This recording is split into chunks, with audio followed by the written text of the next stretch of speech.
Hey, welcome back everyone. This is Mark, and the purpose of these little videos is to be used during the PLCs where we can look at a topic and then the following week actually use it, and then the next week in the PLC to celebrate the success that we had and answer any questions that we still have.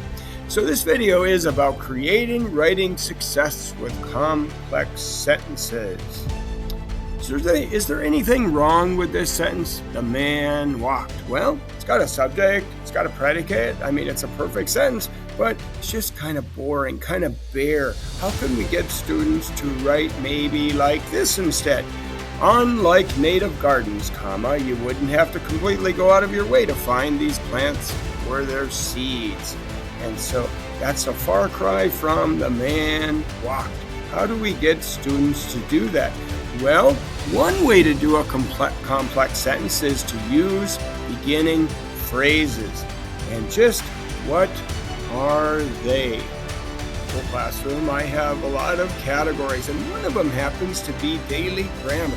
Daily grammar is where I deliver like any strategies, any skills that students need to know. One of them, of course, being editing, but one of them further down is beginning phrases.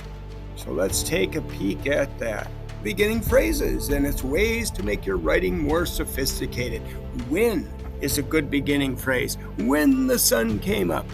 But notice it's not a sentence on its own, even though it has the word sun and came. It has a subject and predicate, but it's not a sentence. Why not?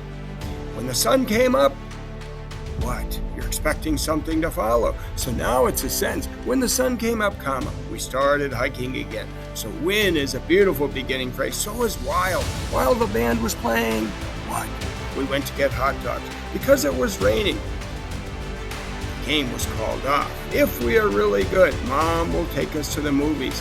Since it was so cold out, we brought our jackets to the park. After the movie was over, we went to get ice cream. So I want my students to use these beginning phrases in their writing. How am I going to do that? Here's before, here's as. So here are just some examples of beautiful beginning phrases.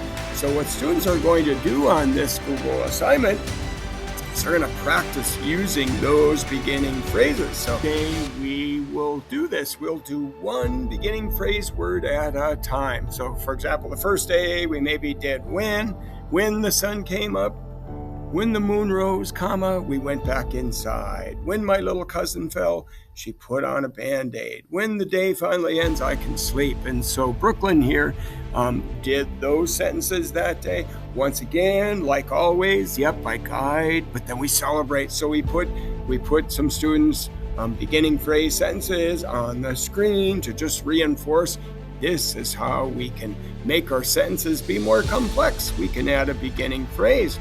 And then the next day we do while. And so notice she's getting better, more fluent at it.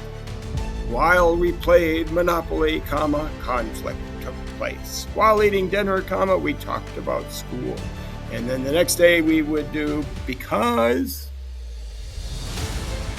A lot of times students will use because, and it's a phrase, but they won't finish the phrase. So this is just a good way to realize that when you use because, like because of the kids' annoying screaming, something's got to follow. Like the teacher got a headache. Yes, imagine that.